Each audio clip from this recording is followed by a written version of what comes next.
semblez oublier en effet, mes amis, que vous n'êtes que des salariés, c'est-à-dire les êtres les plus vulnérables du monde capitaliste, des chômeurs en puissance.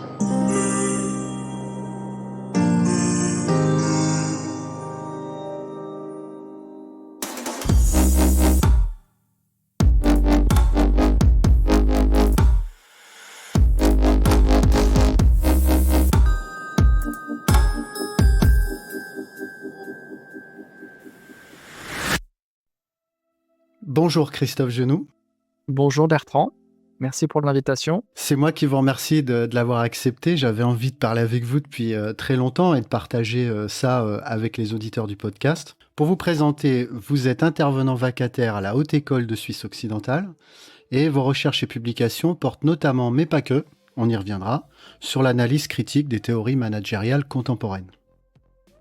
Dans votre dernier livre, Leadership, Agilité, Bonheur au travail, Bullshit, point d'exclamation, sous-titré En finir avec les idées à la mode et revaloriser le travail, vous questionnez, c'est peu de le dire, certaines pratiques ou des idées qu'on retrouve dans le monde professionnel et dont, c'est vrai, on aime bien parler ici, comme le leadership, l'organisation libérée, l'agilité, la résilience, la bienveillance, etc., etc. Autant d'idées à la mode, mais dénuées de fondements scientifiques solides.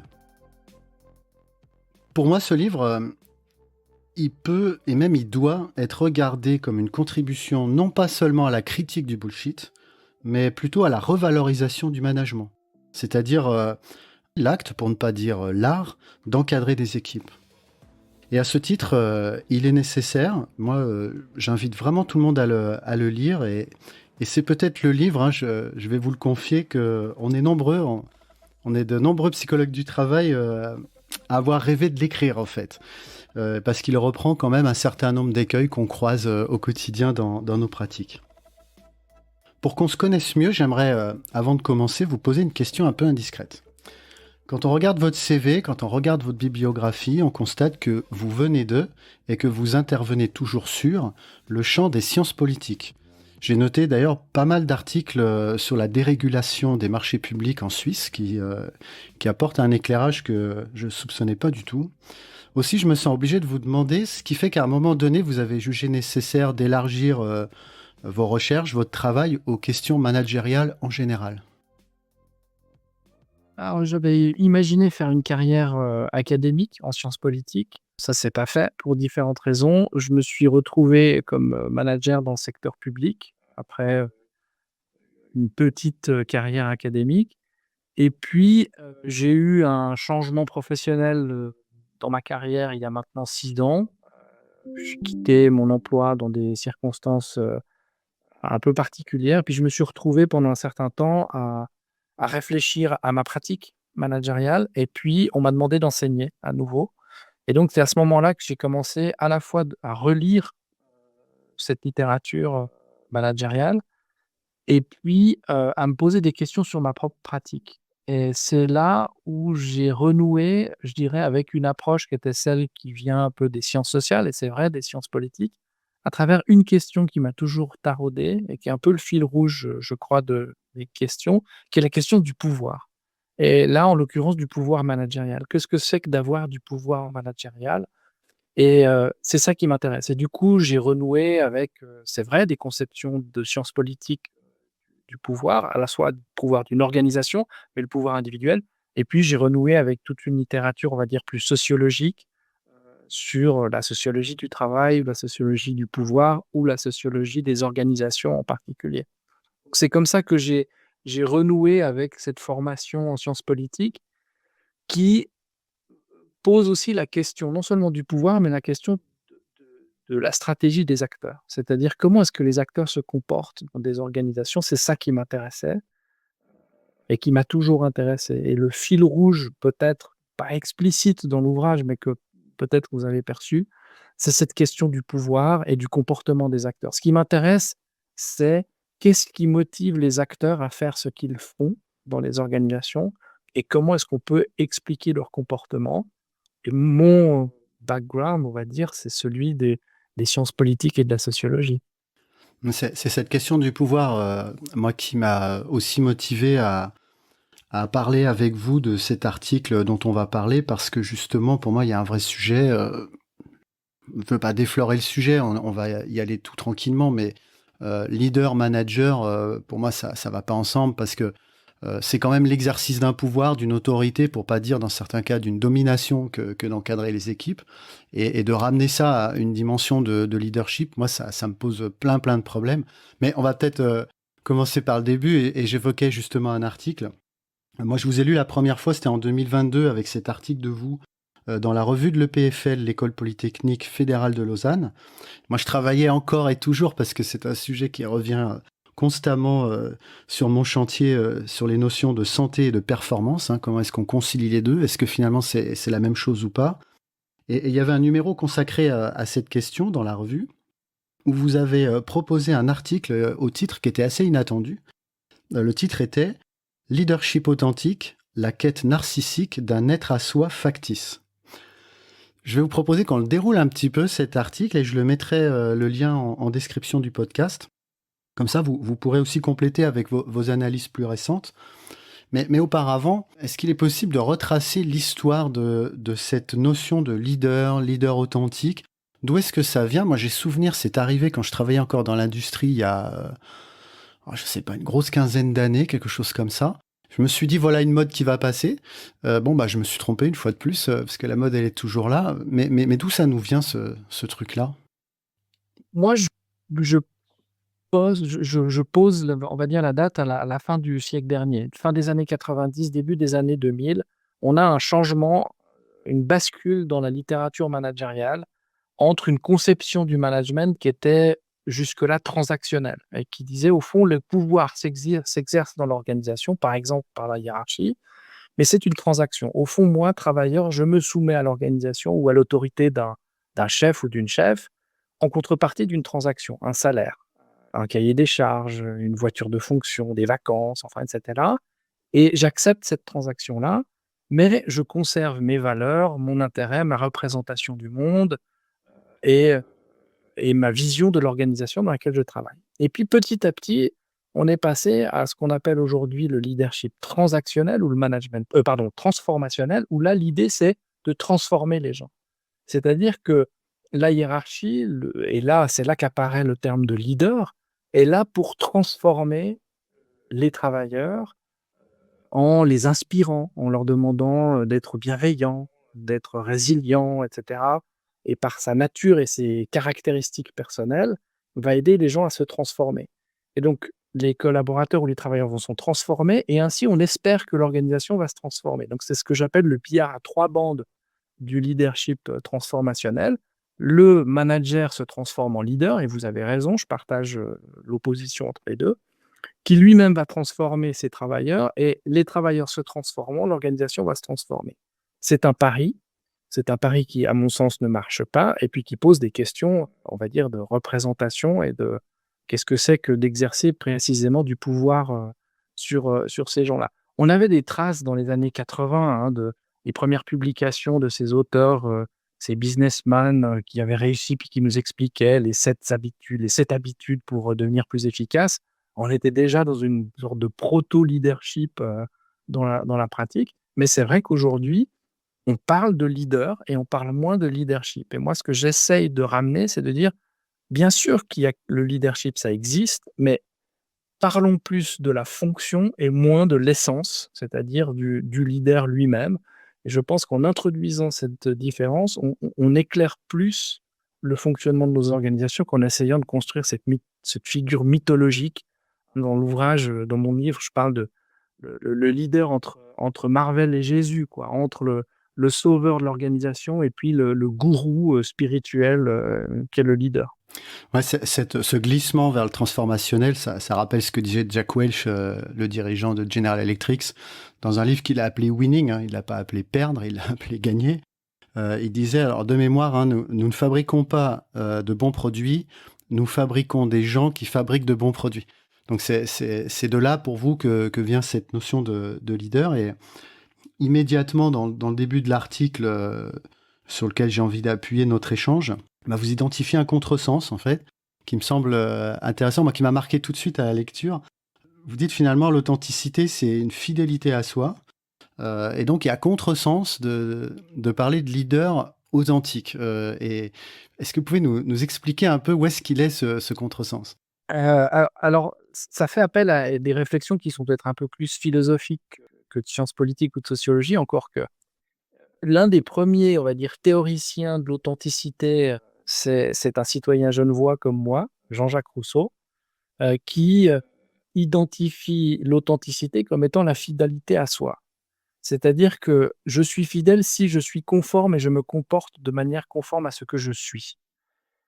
Alors, ça présuppose un certain nombre de choses. Ça présuppose que le soi existe, c'est-à-dire qu'il y a une identité propre. Première chose, ça présuppose qu'on soit capable de l'identifier, et ça présuppose qu'elle soit bonne. Bah, sur ces 3 points, on peut avoir déjà un certain nombre d'interrogations, on y reviendra peut-être tout à l'heure. La contradiction, c'est que aujourd'hui, dans le leadership authentique, on vous dit: «Bah, il suffit que vous soyez vous-même pour que vous soyez un bon leader». Donc si je suis bienveillant, eh bien, il faut que je sois fidèle à moi-même et je serai un leader bienveillant. Sauf que là, il y a une 1re contradiction logique, c'est que si moi, Christophe Genoux, je suis arrogant, prétentieux et que je suis un sale con, bah, il faudrait que je sois un leader, arrogant, prétentieux et que je sois un sale con et on voit vite là la contradiction qui apparaît. Alors évidemment, les thuriféraires du leadership, authentique vont nous dire: «Non, non, non, mais c'est pas ça en fait. Le leadership authentique, c'est être fidèle au moi qui est bon, c'est-à-dire à une norme qui peut être, la bienveillance, la générosité, et cetera». Mais alors là, on a une autre difficulté, c'est que c'est une norme qui vient de l'extérieur, c'est plus être fidèle à moi, c'est une hétérodoxie. Donc on voit bien que cette idée d'authenticité, elle ne tient pas debout. Et puis la 2e critique que je ferais, et je l'ai peut-être pas fait suffisamment dans l'article, elle est venue un peu plus tard, c'est de se rappeler, et là en lisant un grand sociologue américain comme Erving Goffman, dans la mise en scène de la vie quotidienne, qui nous rappelle quand même que lorsque nous sommes en société, nous sommes des simulateurs. Nous jouons une pièce de théâtre, donc nous portons des costumes, nous essayons de maîtriser l'impression que l'on donne de soi à autrui, et donc c'est un jeu. Et donc l'authenticité ne peut pas être présente dans ces conditions-là ou dans des circonstances très particulières. Et donc il me semble que cette idée de leadership authentique s'autodétruit lui-même quand on commence à le déconstruire un tout petit peu, puis qu'on l'examine de façon critique. On assiste là encore une fois de plus à un renversement un peu du langage, c'est-à-dire un renversement du sens plutôt que du langage. Moi, j'aurais pas convoqué l'authenticité de Rousseau. Je me serais plus appuyé, par exemple, sur les travaux d'un Vincent de Goldjacq qui nous dit, au travail, on vous ordonne d'adhérer librement à un certain nombre de choses. Et moi, ce qui me dérange, c'est qu'il y a une prescription d'être fidèle à quelque chose. C'est implicite. À quoi est-ce qu'on nous demande d'être fidèle, en fait, dans le cadre de notre leadership? Ça veut dire qu'il faut déjà avoir intégré un certain nombre de choses, ingérer un certain nombre de choses, d'avoir déjà intégré des prescriptions et être soi-même déjà conforme. Bah, c'est exactement la bonne question. Regardez par exemple avec, l'intelligence émotionnelle. Le concept n'est pas inintéressant, mais sauf qu'aujourd'hui, dans les mécanismes que l'on a, et d'ailleurs Vincent de Gaulle-Jacques l'a montré, de manière, admirable, à quel point l'organisation elle est capable de générer des processus de contrôle, du comportement des acteurs. Quand on parle des émotions aujourd'hui dans les organisations, c'est une très bonne chose, mais enfin on les sélectionne les émotions. Il y en a quelques-unes qu'on veut pas voir. La colère, on n'a pas envie de la voir. Or, pourquoi? Parce que la colère, elle est révolutionnaire. Parce que la colère, elle remet en question l'ordre dans une organisation, et donc il y a une manière d'utiliser aussi les émotions pour pouvoir les sélectionner. L'organisation, elle va les sélectionner et elle va envoyer les gens, on va faire du développement personnel, on va apprendre aux gens à gérer leurs émotions. Et là, on rentre dans le grand cirque du développement personnel, et notamment du développement personnel en entreprise, qui est alors là, je serais peut-être, foucaldien, mais enfin, une technologie du pouvoir et de la discipline, des gens, et des individus. Et c'est vrai que cette authenticité dont on dit: «Soyez fidèles à vous-même, mais soyez quand même comme tous les autres», quoi. Enfin, c'est le «just do it» de Nike, ou c'est, «Soyez rebelles», mais enfin surtout soyez rebelles comme tous les autres. Et ça fait d'ailleurs le lien avec la suite de la critique que vous portez à cette notion de leadership et de leadership authentique. C'est la deuxième critique que vous formulez. Vous pointez un vide narcissique autour de cette figure du leader. Alors, peut-être dans un premier temps, commencer par nous dire de quel narcissisme on parle. Est-ce qu'on est dans le champ de la psychanalyse? Est-ce qu'on est sur une notion un peu plus globale? Moi, j'ai besoin de clarifier ça parce qu'on est chez le psy du travail ici, hein. Oui, alors je suis pas psy et je suis pas surtout pas psychanalyste. Il se trouve que je fais référence à ce que Christopher Lasch en a fait. Alors lui, il parle dans son ouvrage des années fin des années 70, La culture du narcissisme, il part de la définition psychanalytique. Donc et son point de départ, c'est ça. Je trouve qu'il en fait quelque chose d'autre parce qu'il y porte son regard sociologique. Et ce que j'ai trouvé intéressant dans son propos et qui, moi, m'a beaucoup frappé, c'est qu'il dit, au fond, le narcissisme contemporain, c'est un narcissisme du vide. C'est pas une contemplation de soi comme, une espèce d'individu qui va se moirer, et se contempler. C'est un narcissisme du vide, c'est une anxiété. Parce que, les liens, on va dire, sociaux, familiaux, culturels et même dans l'entreprise, il a des pages qui sont formidables sur, les relations sociales dans l'organisation et les relations sociales dans le sport, par exemple, où il dit: «Ces liens se dissolvant petit à petit, l'individu se trouve seul face, on va dire, aux difficultés, de la vie sociale et de la vie professionnelle» et donc il va essayer de combler ce vide-là par quelque chose. Et je suis retombé en préparant, notre échange sur quelques lignes dans lesquelles il fait le lien clair avec le New Age, en disant: «Mais pourquoi est-ce que le New Age marche aussi bien? Parce qu'il propose une espèce de connexion au tout qu'on aurait perdu dans nos relations sociales, professionnelles ou familiales et une cohérence dans le sens du monde qui marche extrêmement bien». Et ce récit du leader qui va venir sauver l'entreprise, qui va venir transformer les gens, bah, c'est ce type de récit positif qui va essayer de de remplir ce vide narcissique. Et là, on peut peut-être faire encore référence, moi je me souviens d'il y a très longtemps d'avoir lu, Gilles Lipovetsky avec, L'ère du vide, enfin ce genre de choses. Même un Richard Sennett qui est peut-être pas tout à fait d'accord avec Christopher Lasch, mais dans Les tyrannies de l'intimité où il parle aussi justement de ces contradictions entre le moi, on va dire sociologique et le moi plus psychologique. Donc c'est là-dessus que je suis parti et pour moi ce récit du leader vient combler une espèce de vide, heu, narcissique, à la fois dans l'organisation et pour l'individu. Et là où vous faites un lien que je trouve assez fécond avec le New Age, c'est que le narcisse contemporain, dans son travail, il a pour objectif plutôt d'impacter le monde. Vous savez, dans le New Age, il y a cette idée que mes pensées créent le monde. Une démarche un peu performative, je ne sais pas si c'est le terme le plus approprié, mais en tout cas, il impacte, il veut changer le monde. Et vous appuyant sur un certain nombre de citations, vous nous dites l'entreprise devient un lieu où le sujet devient projet. Moi, je trouve que c'est quelque chose qui questionne quand même pas mal le psychologue du travail, en tout cas, puisque finalement, on a envie que les gens se réalisent aussi au travers leur travail. Qu'est-ce que ça a comme implication dans la façon dont vous l'abordez que voilà, le sujet devienne projet? L'idée m'est venue où elle m'a frappé, par les travaux de Baptiste Rapin qui est professeur à l'université de Metz, puis qui est philosophe de formation et qui dit, au fond: «Regardez à quel point le langage managérial a rempli nos vies.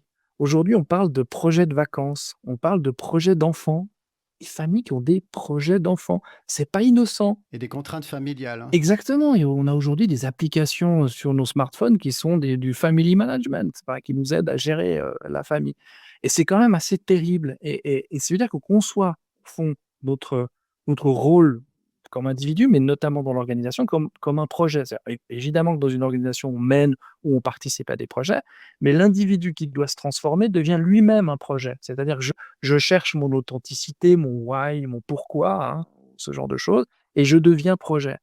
Et il y a un autre auteur que je trouvais aussi, très intéressant qui est, Byung-Chul Han, qui est philosophe allemand, enfin d'origine coréenne mais allemand et qui dit, «L'individu devient projet et projectile». C'est-à-dire que, il va à un moment donné rencontrer son obstacle et il va éclater. Il risque, à force de devenir le projet toujours insatisfait de quelque chose, il va exploser. Il devient projectile parce qu'il y a cette incitation permanente à aller de l'avant, à être positif, à se transformer, et je trouvais que c'était particulièrement parlant, notamment dans, l'envahissement du développement personnel, et de cette espèce de transformation et d'amélioration de soi que l'on demande aujourd'hui aux travailleurs, aux managers, dans l'organisation, et je trouve que cette analogie-là, elle est assez parlante sur cette quête inlassable de la transformation qui est un projet infini. Tout à l'heure, vous avez cité la mise en scène de la vie quotidienne. Ces choses-là qu'on manipule depuis un instant. Alors, pardon pour les puristes, moi je suis pas philosophe de formation, mais moi ça me renvoie aussi à Baudrillard ou à Guy Debord, même pour être complètement transparent avec vous. Et je me pose la question de savoir si finalement ce que le management d'entreprise, quand il convoque ces notions voilà, de dépassement de soi, de leadership authentique, et puis même d'agilité, hein, c'est pas le propos d'aujourd'hui, mais ça peut rentrer dans ce spectre-là. Est-ce que c'est pas un simulacre? Est-ce que c'est pas un spectacle, hein, au sens des deux auteurs que je viens de citer? Et je me suis toujours demandé, peut-être que vous avez la réponse, peut-être que vous l'avez pas, hein, quel est l'œuf et la poule entre les réseaux sociaux, le marketing de soi, et cette envie d'appartenir à une caste de leaders? Alors, j'ai de la peine à répondre à cette question-là. Je pense que c'est une bonne question sur le quel est l'œuf et quelle est la poule entre les réseaux sociaux et ce genre de choses. Il y a en tout cas une diffusion aujourd'hui qui est extrêmement forte de cette, on va dire, cette idéologie, parce que c'est une idéologie, de l'accomplissement de soi et du développement par les réseaux sociaux, et aujourd'hui, je crois que si j'avais pas été sur LinkedIn très régulièrement, j'aurais jamais écrit cet ouvrage, parce que c'est quand même là que le bullshit managérial d'abord se diffuse. Mais sur votre référence à Baudrillard, alors je suis pas, j'ai pas beaucoup lu Baudrillard, mais l'idée du simulacre me plaît beaucoup. Debord, La société du spectacle, évidemment, est incontournable. Ça fait un peu vieux schnock quand même, hein. On est toujours en train de citer des espèces de vieux machins. Généralement, c'est une critique qu'on me fait, on me dit: «Ouais, ouais, mais enfin bon, tu lis que des trucs de vieux machins». Oui, oui, je vous conseille de lire des trucs de vieux machins, il y a des choses extrêmement intéressantes à y trouver. Plus sérieusement, et moi je trouve un écho, par exemple, chez Clément Rosset, qui, parle du réel et de son double. C'est-à-dire que la réalité est difficile à vivre, et donc une tendance naturelle de l'être humain, c'est de créer des doubles pour pouvoir soit supporter la difficulté ou le réel, sa dureté ou sa complication, et puis le simulacre, au fond, c'est un double. C'est-à-dire que je crée un double de la réalité pour pouvoir m'y sentir bien. On retombe dans la question de la narration, et cetera, et Clément Rosset va même assez loin. Il dit, mais cette quête d'identité que l'on poursuit, bah, en fait, elle est vaine parce qu'on est sans arrêt en train de créer des doubles de soi, ou des doubles de l'univers dans lequel on se trouve. Là, il y a peut-être effectivement quelque chose en lien avec Baudrillard que je connais pas suffisamment, et je voudrais pas dire d'âneries, ne l'ayant pas suffisamment lu, mais il me semble qu'effectivement il y a quelque chose d'assez fécond là-dedans. Merci pour cette référence. Moi, je connais pas Clément Rosset. On va pas filer plus loin sur le sujet parce que en plus on parle à des spécialistes. Mais je pense que tout ça renvoie pour le psychologue du travail à la question du clivage acteur-sujet. Je pense que c'est un peu comme ça que nous on va aborder ce point-là. On va laisser un peu la question ouverte sur ce point. Et revenir un peu au fil de ce que vous aviez écrit en 2022 pour une petite mise à jour ou des compléments éventuels. On a dit contresens, hein, la notion de leader, avec la notion de pouvoir qui est pourtant attachée à la notion de management. Le vide narcissique, tout ça, c'est des condamnations un peu fortes, hein, que je partage avec vous de ce concept. Alors, on a envie de se demander, alors pourquoi ça marche en fait? Parce que, comme je vous l'ai dit, moi, ça m'est arrivé, j'étais manager, alors je devais noter, moi, mon équipe, s'ils étaient plus ou moins managers. Alors, il y avait, je sais plus, de 1 à 4, alors Gérard, il est 3, Robert, il est 2, enfin, fallait essayer de bricoler quelque chose. En plus, nous, on était en démarche de fixed ranking, donc ça voulait dire qu'il fallait avoir un pourcentage de leaders et un pourcentage de followers, hein, donc c'était très très compliqué. Moi, ça a motivé mon départ de l'entreprise. Mais toujours est-il que ça dure, ça continue à être présent. Moi, je le rencontre dans les missions que je fais au quotidien. Pourquoi ça marche? Vous évoquez la notion d'un besoin de storytelling, d'une envie d'y croire, qui relève un peu d'une mise à distance du réel. Est-ce que c'est une stratégie de défense? Contre qui? Contre quoi? Ça marche parce qu'on a besoin d'histoires positives, parce que le monde du travail, il est pas très souriant en ce moment. Je pense que, enfin, vous le saviez mieux que moi, l'état la santé mentale des gens au travail, elle se dégrade. Et donc, du coup, on a besoin de choses positives pour se dire, bah, ça a encore un sens. Oui, je dois encore faire un effort pour aller travailler, pour supporter mon patron, ce travail absurde. Nous sommes dans des organisations qui sont plus bureaucratiques que jamais, et ça, c'est quelque chose qu'il faut rappeler. Alors, je viens du secteur public, mais dans le secteur privé, les organisations sont tout aussi bureaucratiques.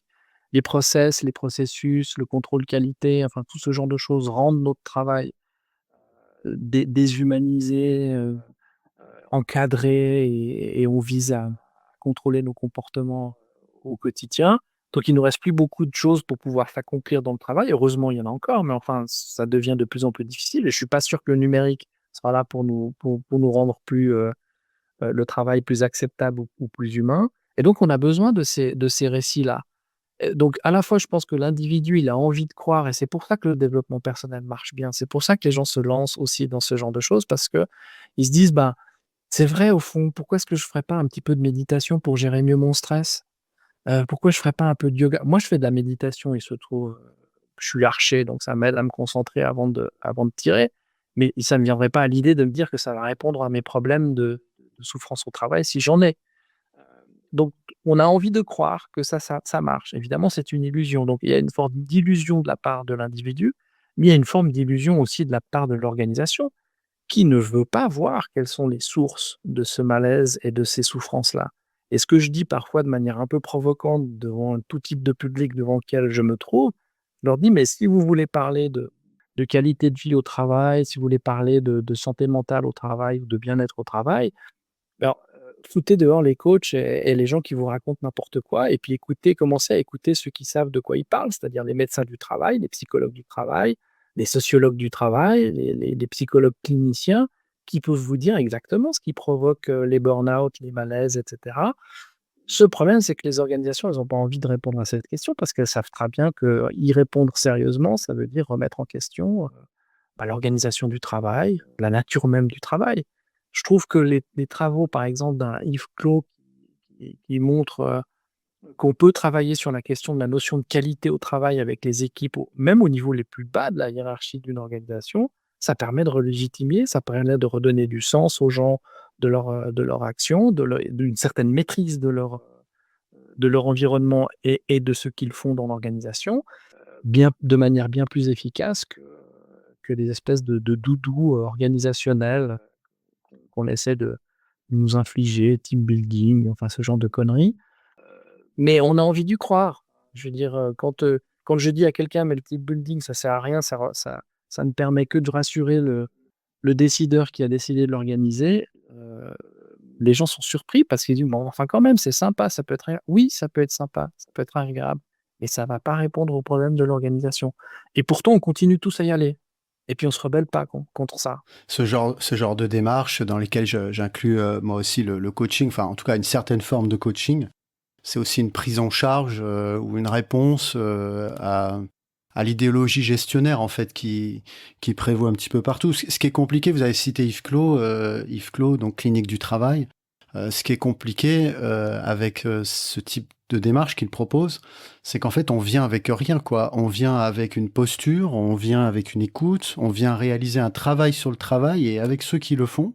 Et c'est pas une boîte noire. C'est pas un truc, vous mettez des verbatims d'un côté, puis ça sort un diagnostic de l'autre, puis encore moins un plan d'action. Donc, seront toujours préférés, ou seront souvent préférés, des démarches où voilà, on voit bien ce qu'on va faire, on voit bien ce qu'on va rentrer. Si ça peut être un questionnaire et qu'on aille voir personne, eh ben, c'est encore mieux. Et puis, il va nous sortir un plan d'action bien hiérarchisé, priorité 1, priorité 2, des quick wins, hein, surtout des quick wins, des gains rapides et pas chers. Voilà, donc on a aussi une prise en charge de ça par ce discours que vous évoquiez à l'instant. Tout à fait d'accord. Non, mais c'est exactement ça. C'est pas glamour et c'est pas mesurable. Donc évidemment, C'est plus simple d'être séduit par les discours de la personne qui va vous dire avec moi, vous allez voir à quel point on va booster la plasticité neuronale de vos équipes en faisant des exercices de groupe. C'est sûr que ça, on a plus envie d'y croire que de quelqu'un qui vient vous expliquer, écoutez, on va faire un travail avec vos équipes, mais je sais pas à quoi ça va vous mener. Personne va acheter ça, hein. Je ris parce que avant de me reconvertir comme psychologue du travail, j'avais eu droit, moi, au nudge, justement, avec comment manager vos équipes par le nudge, avec des notions de sciences cognitives, mais faites par ma grand-mère, hein. C'était, laquelle n'était pas neuroscientifique, je le précise. Mais bon, je vais vous poser la question difficile. La question difficile, c'est que dans toutes les entreprises, il y a des managers qui ont envie de bien faire, qui font de leur mieux la plupart du temps. Et donc, s'ils sont pas leaders, ces managers, ils sont followers, hein. Donc, est-ce qu'il faut développer un concept de followership authentique ou quelque chose comme ça? Ou plus sérieusement, comment est-ce qu'on peut, d'après vous, est-ce que vous y avez réfléchi, reprendre la main sur tous ces concepts, sur toutes ces théories managériales dont vous discutez dans votre livre? Par quoi est-ce qu'on pourrait commencer, en fait, si on voulait remettre l'école au milieu du village, là, sur tous ces sujets? Bon, ma réponse, elle va être évidemment un peu dictée par mon background et puis par l'approche et les lentilles que je prends pour examiner tout ça. Moi, il me semble qu'on souffre d'une absence de considération pour ce qu'est une organisation. C'est-à-dire qu'aujourd'hui, on fait tout comme si l'organisation n'existait pas. C'est-à-dire d'un côté, on peut vous dire: «OK, vous pouvez vous former pour avoir les meilleures techniques de gestion, le lean management, l'agilité, les scrum masters», enfin ce genre de trucs. Puis c'est très, très bien, voilà, bon. Ou alors vous pouvez travailler sur vous-même, hein, sur vos compétences, vos soft skills, enfin, vos mindsets, enfin tout ce genre de choses et puis on s'arrête là. Sauf qu'il y a un truc qui s'appelle l'organisation et qui fait que vous avez beau avoir ces deux volets, ben, ça va pas marcher tout seul et je pense qu'en réintroduisant quelque chose qui s'appelle l'organisation et là, c'est en faisant appel à des disciplines comme la sociologie, l'anthropologie, la psychologie sociale, en disant: «Mais c'est quoi ce mystère de l'action collective?» Comment ça se fait que des gens coopèrent ou ne coopèrent pas dans des organisations? C'est quoi cette résistance au changement? C'est pas qu'une question, cognitive ou psychologique. Probablement qu'il y a des choses qui sont de cette nature-là. Mais il y a des choses qui viennent tout simplement du fonctionnement de l'organisation qui fait que la résistance au changement, parfois, elle est extrêmement saine, elle peut être parfaitement rationnelle, elle peut être parfaitement justifiée.